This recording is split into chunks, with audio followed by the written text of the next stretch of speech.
سلام بچه‌ها، داغون داریم میریم سر موزیک ویدیو. آقا رو حساب زدیم بیاد، فقط بهمناشو دوست دارم آجی. پس برو بریم. پس داره بهمناش. آقا دمت گرم. یه دست کن بده مال بچه‌ها. نبود از بی‌نوایان قصه یه روز فرار ما به یه شهر مرز، تو یه اتاق بی‌چراغ و یه شمع قرض، تو خونه ای که بیماری مادر تب کرد و پول دارو نبود، یعنی باید صبر کرد و کی به داده این حس برسه. خواب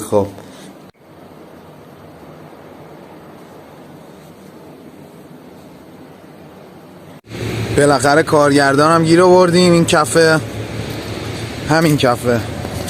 آقا یه دونه ندا بده به دوربین. ندا بده آره. دست خوش، عجب ندایی داد. شما هم خیلی خوب ندا میدی. ایشونو دوست دارم آجی، رفته ایشون ندا بده اون ته. آره خلاصه کارگردان رو برداشتیم، بریم سر پروژه دیگه انشالله. اگر خدا بخواد کارامون میشه. جواد بلند شد بریم سر موزیک ویدیو. یو ساعت 5:42 است و شما ماهو نمیبینید ولی ما داریم میبینیم. بچه ها به خدا ماه تو آسمونه، دروغ نمیگم به قرآن. بچه ها اشتباه فیلم گرفته بودم. فیلم برداری؟ فیلم برداری؟ فیلم برداری؟ ها؟ پول چاپ کن چی؟ من آنتی سوشیالم. آنتی سوشیالی؟ بربسات برات بگم استیقرص.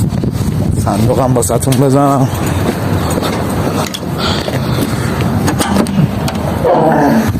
در این حد فعلا بقیه شو من نزدم واسه هیچ کس، عشق زدم با اکیب کش.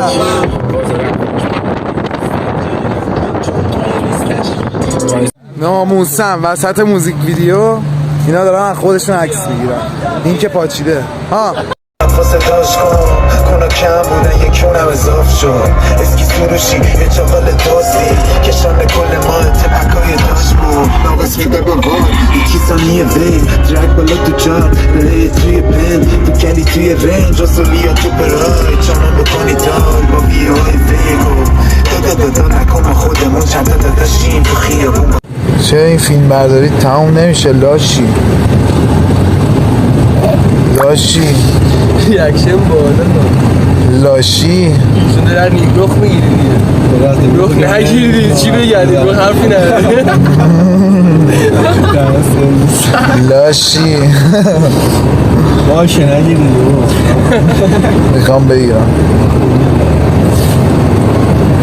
دماغشو قشنگ بگیرم. عجب دماغی داره فیلم بردار.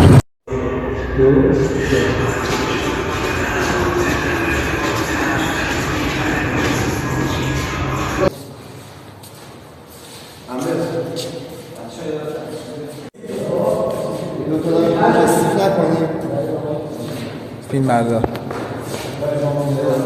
کارگردان نه